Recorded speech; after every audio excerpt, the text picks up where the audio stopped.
Estamos cerca de uno de los momentos más importantes del año. Han llegado las uvas, el champán, las fiestas y en algunos casos la resaca, porque ha llegado el cambio de año. Pero, como podrás intuir por este podcast, no en todos los sitios del mundo se celebra de la misma manera. A veces ni siquiera se celebra en la misma fecha. Por eso hoy, en No es el fin del mundo, hablamos de la geopolítica del Año Nuevo. EO me explica, la versión corta de No es el fin del mundo. En este penúltimo episodio de 2023 tenemos con nosotros Alba Leiva. ¿Qué tal, Alba? Pues muy bien, aquí con ganas de empezar. ¿Tienes ganas de empezar el año nuevo? Pues sí, la verdad es que me apetece 2024. ¿Sí? Se viene año interesante, creo que va a ser intensito, pero oye, se coge con ganas. ¿Eres de salir en Nochevieja? Sí, soy de salir en O sea, Nochevieja. no vas a fallar. No voy a fallar. Sí. Ay, qué gusto da la chavalada con ganas. Se acerca el final de año, así que bueno, creo que es un buen momento para desgranar esas disputas, debates, hasta trasfondos históricos que existen en torno a la celebración del Año Nuevo, que son muchas, porque esto, de nuevo, tiene su cara geopolítica. Que no tiene su cara geopolítica. La verdad es que sí. A veces somos un poco un viejo cliché de el viejo mantra de todo tiene su geopolítica, sí. Pero oye, en este caso la verdad es que sí. A ver, Laila. Porque lo cierto es que los estados han utilizado el tiempo y los calendarios para reafirmar su poder político y su propia identidad. A mí esto me parece un tema interesantísimo. El tema de cómo construimos el tiempo me apasiona. Pero, por ejemplo, has dicho que se acerca el fin de año y es cierto. Ahora bien, la pregunta es ¿dónde? Porque no todos los países usan el mismo calendario. De hecho, existen hasta 40 calendarios diferentes en funcionamiento. ¡Ostras! 40. Y todos celebran su particular Nochevieja. Y todos con sus historias y sus tal. Existen 3 tipos de calendarios, Fer. Los lunares, los lunisolares y los solares. Vale. Ahora hablaremos un poco de cada uno, cómo se diferencian, claro. Porque me ha dejado un poco loco. Claro. Los lunares son aquellos que se basan en los ciclos de la luna. Se podía saber. Sí. Son fáciles para fijar las semanas y los meses, pero se descuadran respecto a las estaciones. Luego todos tienen como sus pequeños problemas, ¿no? Ventajas y inconvenientes. El calendario lunar por antonomasia es el islámico, que consta de 12 meses de 29 o 30 días y un total de 354 o 55 días al año. Esto hace que la fecha de Año Nuevo musulmán varíe en función de cada año. Sí. El 2024, por ejemplo, será el 7 de julio. San Fermín. Los musulmanes de Pamplona flipando. El día grande por 2. Claro, no lo voy a pensar, ¿verdad? Además, los años del calendario musulmán empiezan a contarse desde la Egira, que fue la huida de Mahoma de la Meca a Medina en el año 622 y que está considerado el momento fundacional del Islam. Por tanto, cuando se inaugure el nuevo año musulmán, el 7 de julio de 2024, se estrenará el año 1446. Vale. Que suena como muy extraño porque aquí estamos en 2024, claro. En 1400. Nosotros vivimos en su futuro. Exacto. Por su parte, los calendarios lunisolares son aquellos que combinan los ciclos de la luna con las fases del sol. Hacen ahí un mix. Estos calendarios son especialmente populares en Asia Oriental y el ejemplo clásico es el calendario chino. El inicio del Año Nuevo chino coincide con la luna nueva más próxima al día equidistante entre el solsticio de invierno y el equinoccio de primavera.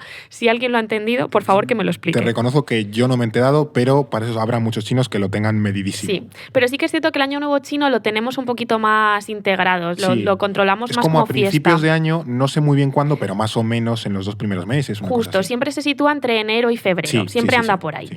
Y en 2024, el Año Nuevo chino comenzará el 10 de febrero.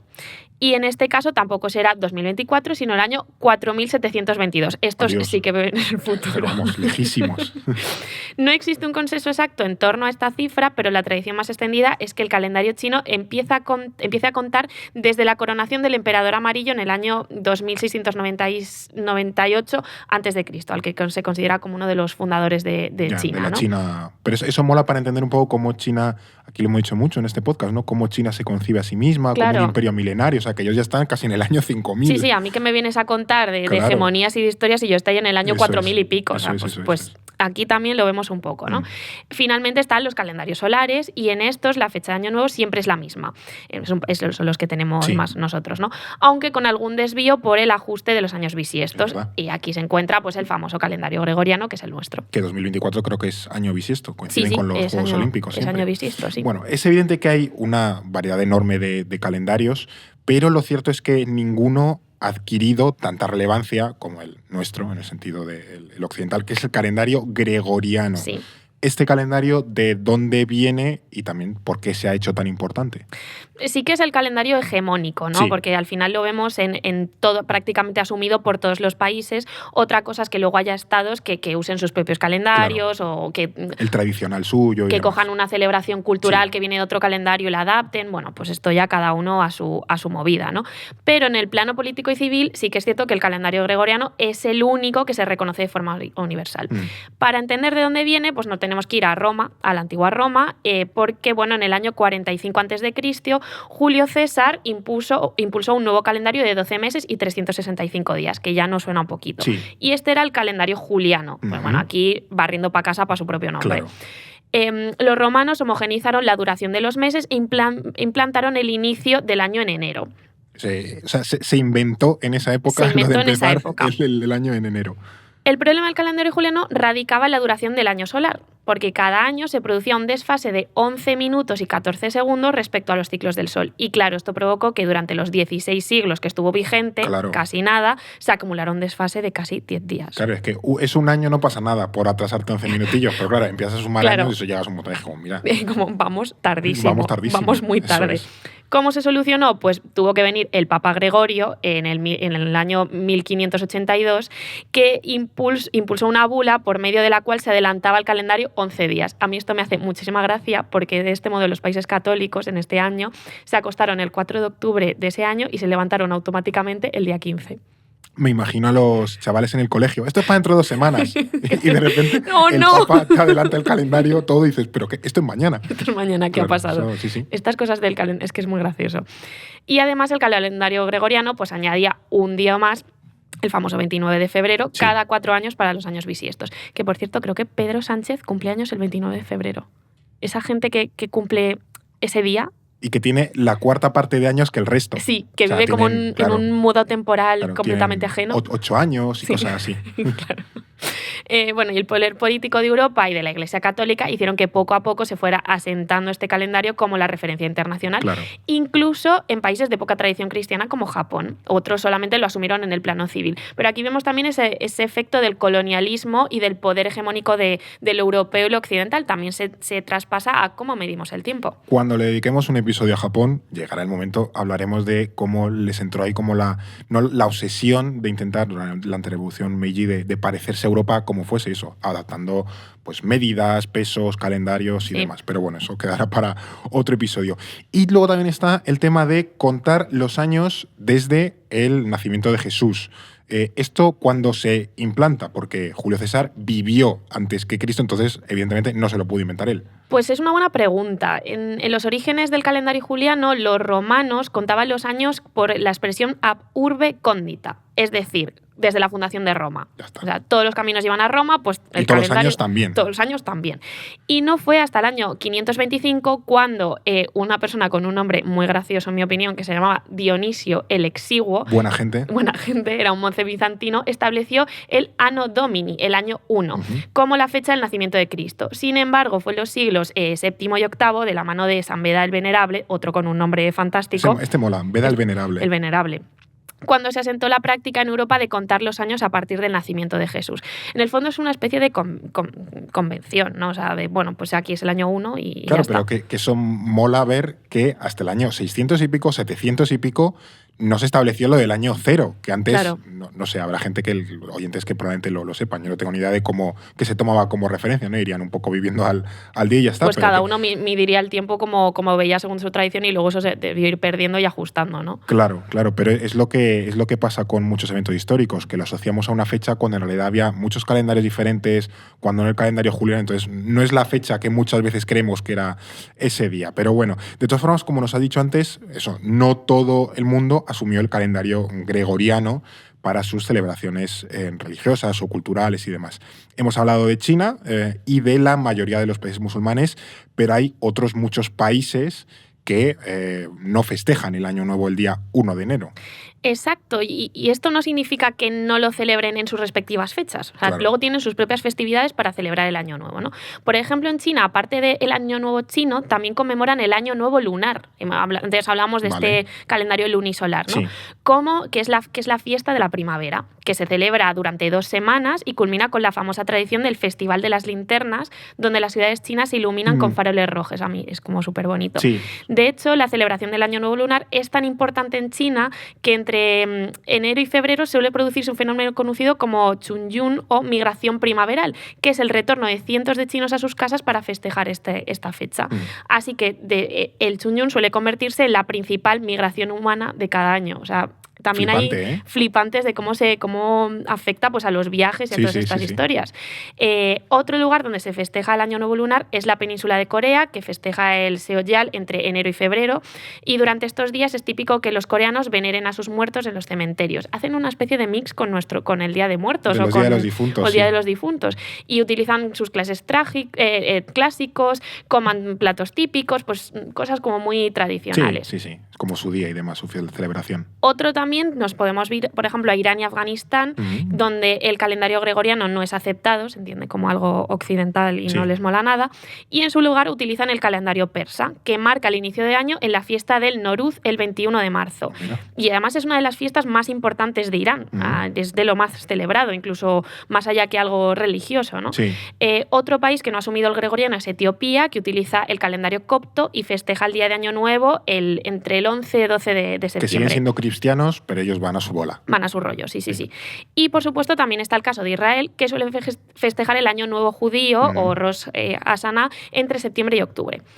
Y sin embargo hay 2 casos súper curiosos y flipantes que son la India y Rusia. Ya estaba el listón alto, o sea que Sí. si hay más todavía, cuéntanos qué pasa en India y en Rusia con el Pues Año mira, Nuevo. el caso de India es tremendo porque tienen hasta 10 fechas diferentes para celebrar el Año Nuevo. Madre mía. En un mismo país. Arruinándose comprando uvas. en un mismo país tienen hasta 10 fechas.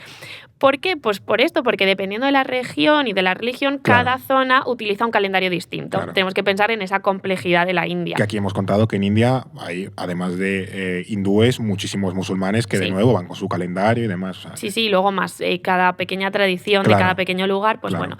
Sí que es cierto que una de las más comunes y más extendidas es el Diwali, que celebra la entrada de Año Nuevo en el calendario hindú en noviembre, que es este famoso festival de las luces, que todo se llena de velas. Se ha hecho más famosillo, más internacional Sí. en los últimos años, yo creo. A lo mejor lo han promovido. Sí, porque hay mucho éxodo indio, diáspora, ¿no? mucha diáspora india Claro. que lo celebra también. Entonces, pues por ejemplo, si estás en Reino Unido, hay muchos indios Sí. que lo celebran y es muy bonito.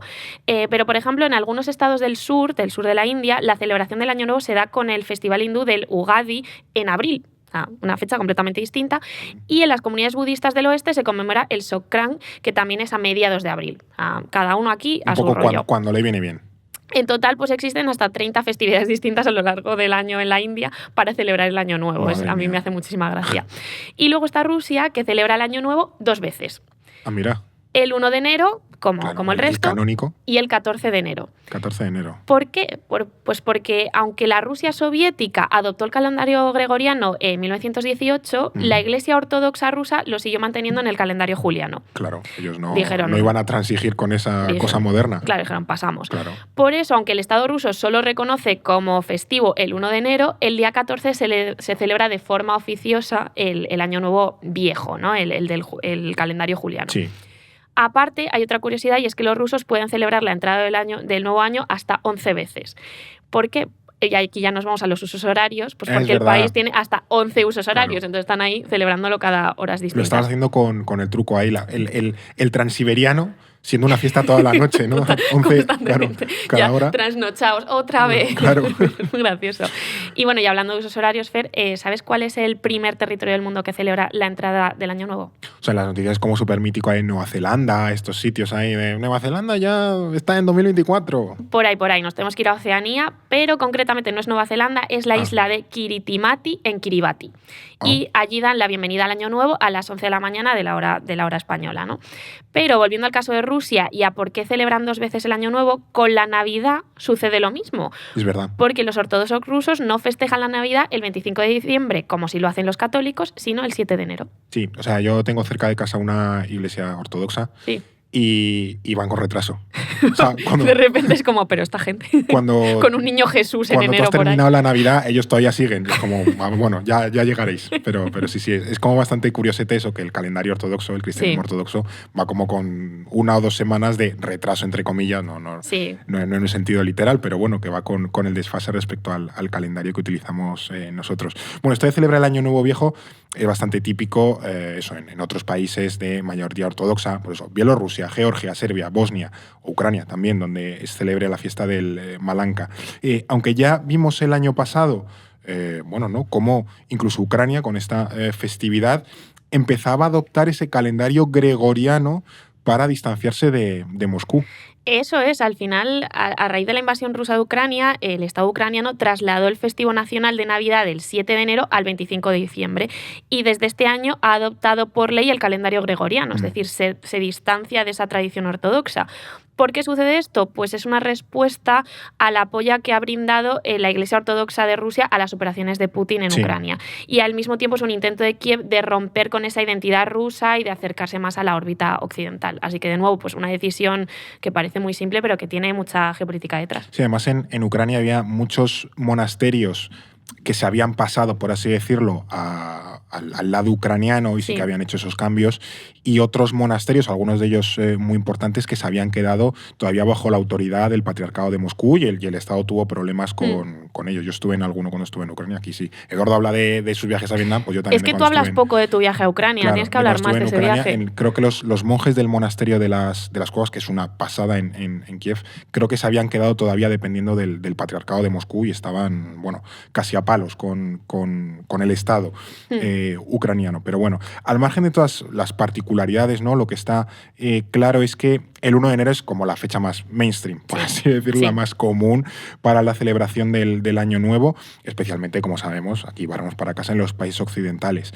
Pero cómo celebramos este día tampoco es algo homogéneo en Occidente. Ni mucho menos. Aquí en España a todos se nos viene a la cabeza la entrada de Año Nuevo entre las campanadas de la Puerta del Sol y las 12 uvas, que a mí la verdad es que es una de las tradiciones que más me gusta que tenemos. Ramón García o Pedroche, para quien quiera. Sí, pero el tema de comerse las 12 uvas, no sé por qué, me parece una tradición bonita. Mola bastante, me gusta. Es original, por lo menos. Sí. Además no tiene como ese sentido religioso, me mola. Y bueno, pero hay que decir que es una tradición que no está muy claro de dónde viene y que realmente es bastante reciente y hay distintas teorías. Las primeras menciones a la tradición de las uvas aparecen en los periódicos en 1882, siglo XIX, finales. En esa época la burguesía solía imitar la costumbre de la aristocracia francesa, porque todo lo francés molaba más, de celebrar fiestas privadas y en Navidad en las que se bebía champán y se tomaban uvas como acompañamiento, porque pega bastante.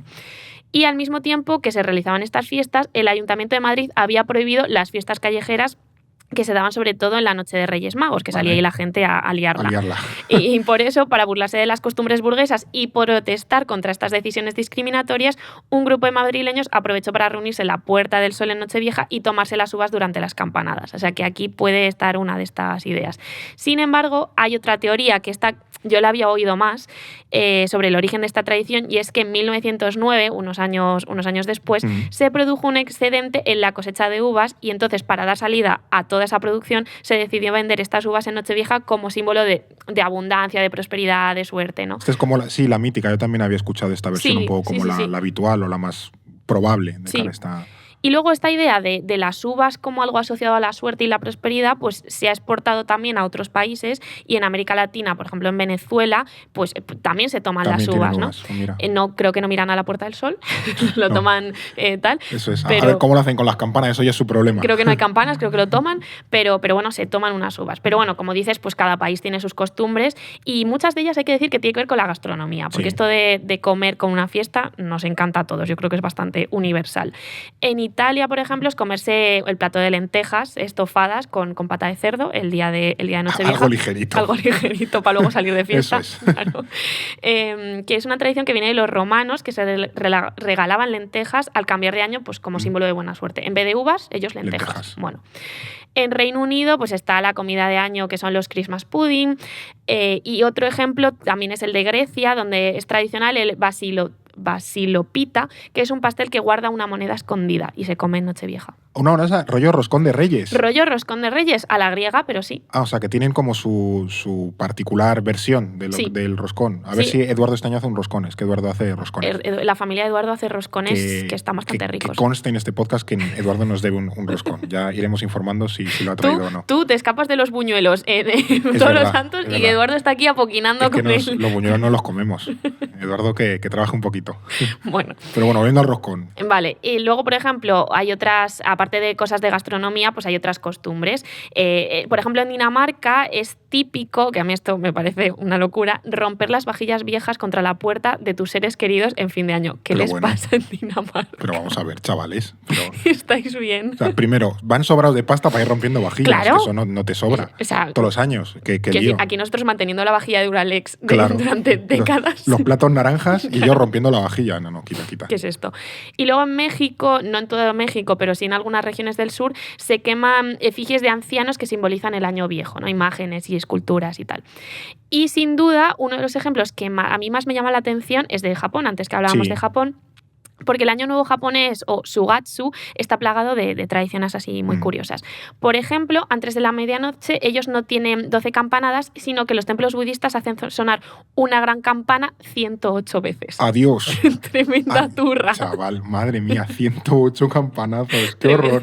Imagínate tener que comer 108 uvas. Tú imagínate los brazos del tío de la campana. O sea, un pedazo de croissants. Con un mono ahí. Madre mía.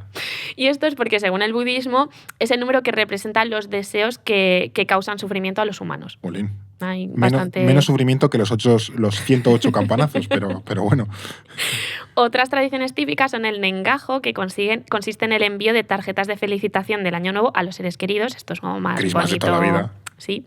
O el osoji, que es el ritual de limpieza que llevan a cabo los japoneses al empezar cada año. Que, por cierto, esto inspiró bastante a Marie Kondo con esto de limpiar y tal. Por lo visto hay una relación por aquí. Pues nada, mira, ahí quedan las tradiciones japonesas. Sí, lo veía todo como muy estudio Ghibli, sus películas. Pero bueno, a ver, desde luego la cultura japonesa, eso es un caos fascinante. También, mira, para dedicarle algún episodio futuro a la diplomacia cultural japonesa. Se nos acumulan países, ¿eh? Totalmente. Bueno, ahora yo creo que hemos hecho un repaso muy completo de las tradiciones de fin de año y de los vínculos que hay con la historia y con la geopolítica. Así que nada, feliz año. Feliz año, Fer. Iba a hacer el chiste de no sé el año que viene, pero no me lo voy a ahorrar. Así que bueno, nos veremos en próximos programas. Y a ti que nos escuchas y nos ves, todavía queda otro episodio en este año 2023. Pero bueno, también te deseo un feliz año, por si ya te pillamos en el del jueves un poco ya pensando en otras cosas. Eso, ten una buena entrada de año 2024 y gracias también por estar escuchándonos y viéndonos este año. Nosotros esperaremos aquí, en este podcast, en No es el fin del mundo. EO me explica, en No es el fin del mundo, un podcast para comprender en 10 minutos las ideas y conceptos que mueven la realidad internacional. Producido por The Voice Village, dirección Eduardo Saldaña, conducido por Fernando Arancón y guión de David Gómez y Alba Leiva, producción ejecutiva Ricardo Villa, diseño de sonido y sintonía original Pablo de Diego.